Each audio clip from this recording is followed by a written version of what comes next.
आज आहे गुरुवार आणि गुरुवार म्हटलं तर सर्वांना श्री स्वामी समर्थ आणि शुभ सकाळ. कारण आज आहे स्वामींचा वार आणि स्वामींसाठी विशेष काहीतरी सेवा, उपासना, पूजा करण्यासाठी आता माझ्याकडून तर आज खूप उशीर झालेला होता. कारण मी आज डोक्याला मेहंदी लावून घेतली आणि त्यामुळे मला झाला उशीर थोडा. आणि स्वामींना नैवेद्य 10:30लाच लागतो. पण आता स्वामी आपलेच आहेत, आपण स्वामीचेच आहेत. भक्तांनी जे काही स्वामींसाठी नैवेद्य बनवला ती वेळ कोणतीही असो, पण स्वामी नक्कीच आज मला माफ करतील आणि माझं नैवेद्य स्वीकारतील. पण आता विशेष अशी गोष्ट आहे ना, की आज स्वामींच्या नैवेद्यात मी काय करावं असा मला प्रश्न पडला. तर स्वामींना आवडीचे पदार्थ भरपूर आहेत. स्वामींना जसं की स्वामींना दाल खिचडीसुद्धा आवडते, त्याचबरोबर स्वामींना कांदे भज्या आवडतात, श्रीखंड आवडतं, केसरी भात आवडतो आणि सर्वात आवडीचे तर बेसनाचे लाडू आणि ठेचा पण आवडतो बरं का. पण ठेच्यासोबत पोळी, चटणी, परत वरण भात ह्या सगळ्या गोष्टी करण्यासाठी वेळ नव्हता. कारण नाश्त्याचा स्वयंपाक उरकून घेतला, साहेबांना डब्बा दिला, ओमला पण जेवायला दिलं. पण आत्ता स्वामींसाठी मला नैवेद्य करायचा. आता स्वामींसाठी नैवेद्य करताना मला आठवलं की झटपट काय होईल, तर मी स्वामींसाठी आज बनवणार आहे केसरी भात. तर खरंच स्वामींना आता नाही का असंच झालं, आमच्या आऊनं नाही का गोड भात म्हणजेच केसरी भात खाण्याची इच्छा झाली. आता मी तो करायला घातला केसरी भात आणि तो केसरी भात माझ्याच्याने चिकट झाला आणि भात कच्चा राहिला आणि चिकटपणा आला. का तर मी त्यामध्ये तेवढे चूक करून बसले होते ना, की त्यामध्ये तांदूळासोबत मी लगेच त्यामध्ये घातली होती. कारण भात कधीही बनवताना साखर ही नंतरच घातली जाते. अर्धवट भात शिजत आला की नंतर त्यामध्ये साखर आणि बाकीचे पदार्थ अगोदर घातले तरीही चालतील, पण साखर मात्र नंतरच घालावी लागते. गूळ घातला तर तो पण नंतर तरीही चालत असतो. पण मला कुठं माहीतच नव्हतं, म्हणजे माहीत होतं पण त्यावेळेला मी थोडंसं विसरलेच होते. कारण आपण नेहमी थोडंच बनवत असतो, असं काही कधीतरी बनवतो आणि कधी आपण विसरत पण असतो की लगेच तांदळासोबत आपल्याला जसं खिचडीसारखं सगळे पदार्थ टाकण्याची सवय लागते आणि एकदा कुकरचं झाकण लावलं की झालं ती शिजत बसा. पण आज नाही तसं मी करणार. तिन्हीचे 2 तुकडे आणि बदामाचे काही काप आणि खोबऱ्याचे काही तुकडे आणि आता हे सर्व आपल्याला या तुपामध्ये या तुपामध्ये मस्तपैकी तूप कडलेलं आहे. त्यामध्ये अगोदर आपण लवंगा वगैरे हे सर्व काही घालून घेऊया, म्हणजे ते फुटल्या जातील. आपलं हे सर्व काही दिलं तर फुटलं जातील आणि त्यानंतर लवकर हे भाजण्यासाठी त्याचे तुकडं पण टाकून घ्यायचे. त्यानंतर मी घ्यायचं म्हणजे बदाम पण टाकून घेतलेले आहेत. आता त्याला थोडासा कलर खरपूस आला तर थोडं लालसर झालं की यामध्ये आपण तांदूळ टाकून घेऊया.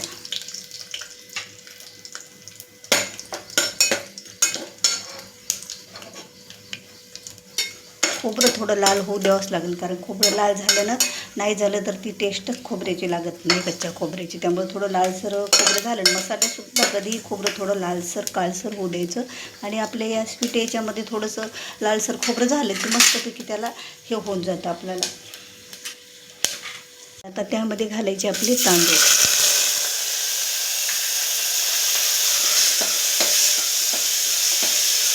आपल्याला थोडे तुपामध्ये परतून घ्यायचे आणि त्यामध्ये नंतर आपल्याला त्या वाटीने 2 वाट्या पाणी घालून घ्यायचं. ज्या वाटीने आपण तांदूळ घातले त्या वाटीने मी इथे 2 वाट्या पाणी घालून घेतलेलं आहे. तर 1 वाट्या तांदूळाला 2 वाटी जर पाणी असेल तर तांदूळ मस्तपैकी शिजतात. ते तांदळाला थोडंसं उकळा मारून घेतला, म्हणजे थोडेसे तांदूळ अर्धवट शिजले की आपल्याला त्यामध्ये केसर आणि साखर घालून घ्यायचे. आता 2 कप आपण 2 कप असो किंवा वाटी असो, आता 2 वाटी मी तांदूळ जे घेतले, आता त्यामध्ये 1 वाटी मी इथे साखर घालून घेते. तोपर्यंत यावर काहीतरी आपण साधं झाकण ठेवूया, म्हणजे थोडं अर्धवट ठेवण्यासाठी. तोपर्यंत यावर काहीतरी आपण साधं झाकण ठेवूया, म्हणजे थोडं अर्धवट ठेवण्यासाठी. तांदूळ अर्धवट शिजत आहेत तोपर्यंत इथे माझे कपडे पण वाळत घालायचे राहिलेले आहेत. कपडे धुवून ठेवले, पण थोडा पाऊस येत होता, तर आत्ता पाऊस थोडा कमी झालेला वाटते की आभाळ पण निरवाळल्यासारखं आणि थोडासा उन्हाचा चटका पण दिसतोय.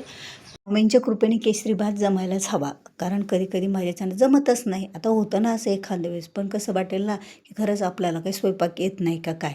पण काही एखादे प्रयत्न करून पाहिले, स्वयंपाकाविषयी काही ट्राय करून पाहिलं तर खरंच ते लगेच आपल्याला येऊनच जातो तो स्वयंपाक आणि खरंच कधी मस्त झाला ना तर छान वाटतो. आता याचं तर खूप मस्त दिसायला लागलेलं आहे, स्मेल पण छान येतोय आत्ताच.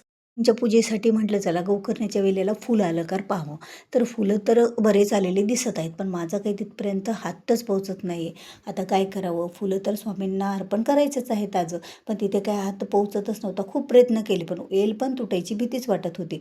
तर आता मी काय केलं, म्हटलं नाही, खिडकीच्या आतून आपण त्याला ते फूल घेऊया. नाही आता एक फूल घ्यायचं म्हणजे घ्यायचंच, एक का होईना स्वामींसाठी. तर आता खुर्चीवर तर चढले बाबा, भीती तर वाटत होती, कारण खुर्ची खाली सरकायची पण भीती वाटते.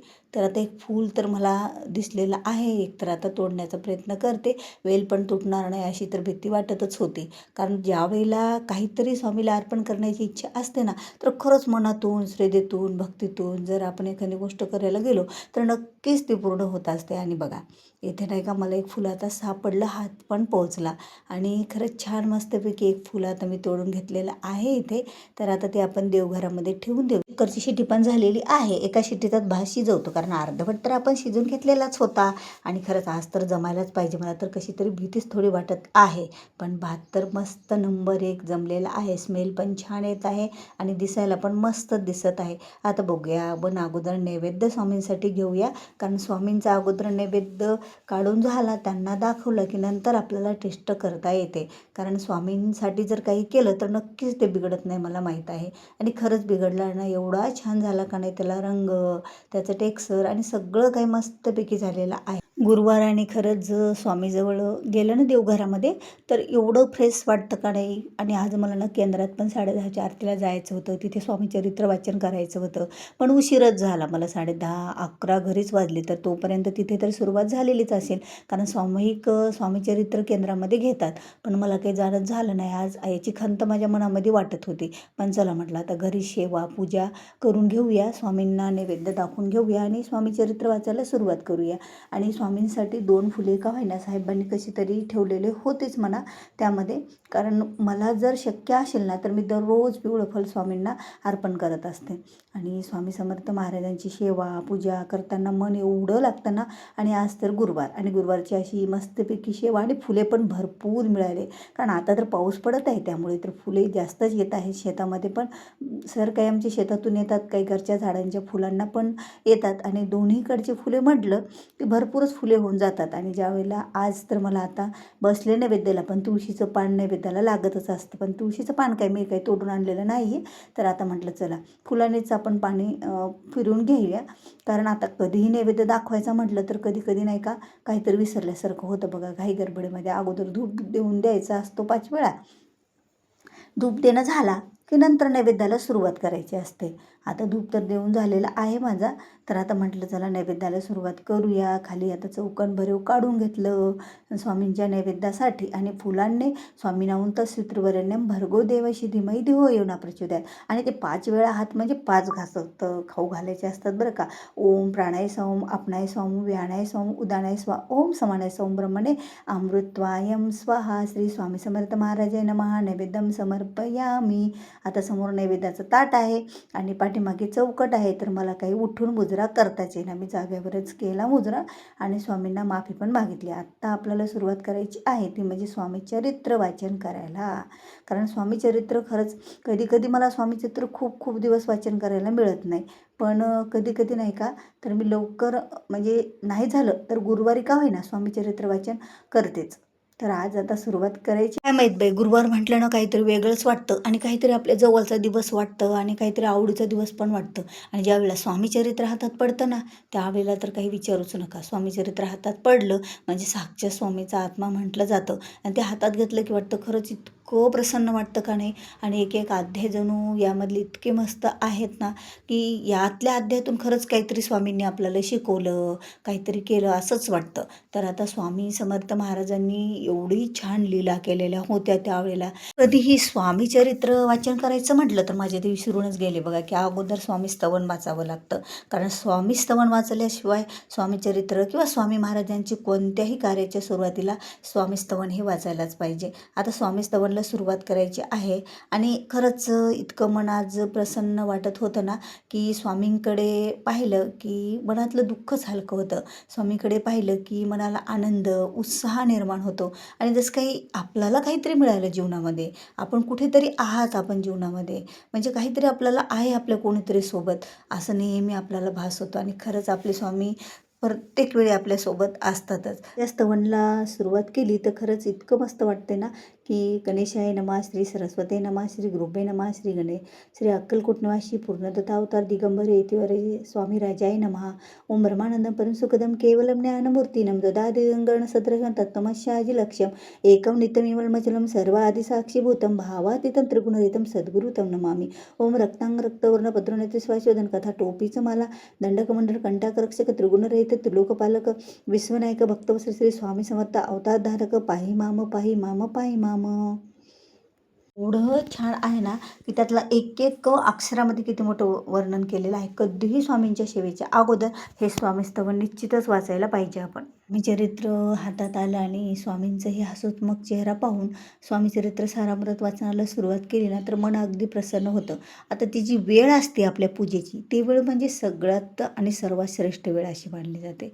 खरंच या वेळेला ज्या वेळेला आपण देवाच्या समोर बसतो ना त्यावेळेला सर्व काही आपल्याला मिळाल्यासारखं वाटतं आणि देव देतच असतं. आणि तुम्हाला कधी कधी माहीत पण असेल की देवाने आपल्याला कधी काय दिलं, स्वामींनी कधी मदत केली, स्वामींनी कधी संकटाच्या वेळेला आपलं संरक्षण केलं. आणि आपण जर 10 पावले फक्त स्वामीकडे गेलं तर स्वामी 100 पावलेसुद्धा आपल्याकडे येतात. आणि या गोष्टीची प्रचिती येते, कधीच स्वामीची सेवा वायाला जात नाही. आणि तेवढा वेळ आपल्या मनाला प्रसन्न करणारा आणि एक मनाला आनंद देणारा असा हा वेळ असतो. आणि स्वामी चरित्र वाचन त्या स्वामीच्या लीला आपल्या नजरेसमोर येतात, कारण प्रत्येक त्यांच्या एका एका अध्यायाद्वारे वेगवेगळं काहीतरी सांगितलेलंच आहे. बरं का, आपले जीवन उपयोगी वस्तू, आपल्या जीवनासाठी आवश्यक असणार आणि सर्व काहीच स्वामींनी सांगितलेलं आहे. बऱ्याच गोष्टी अशा त्यामध्ये आपल्याला भेटतात. मन लावून स्वामी चरित्र वाचन करायला गेलं ना की आपल्याला कशाचंच भान राहत नाही. स्वामींच्या चरित्राचं वर्णन, लीला यामध्ये सर्व काही समाविष्ट आहे. तर आता स्वामी चरित्र वाचन झालं आणि स्वामींच्या 11 माळी, आता 11 नाही जमल्या तर 1 किंवा 3 किंवा 5 जसं आपल्याला वेळ असेल त्याप्रमाणे माळ जप मी करत असते. असं काही नाही की श्रद्धा भक्ती महत्त्वाची आहे. दिवसभरातून चालत फिरत जरी स्वामींचं नामस्मरण केलं ना तरीही चालतं. आता जास्त वेळ नसेल तर मी 1 माळसुद्धा घेत असते फक्त, नाहीतर मग 11 माळी दिवसभरातून जेव्हा जमत्याल तेव्हा आपण करायच्या चालत फिरत. आणि सायंकाळी वेळ मिळाला किंवा संध्याकाळी झोपेपर्यंत कधीही वेळ मिळाला ना तेव्हा मी ते स्वामी चरित्र वाचन करून घेते. आणि खरंच आजचा दिवस मला म्हणजे नेहमीच जो गुरुवार असतो ना तो दिवस माझ्यासाठी खरंच खूप प्रसन्नतेचा असतो.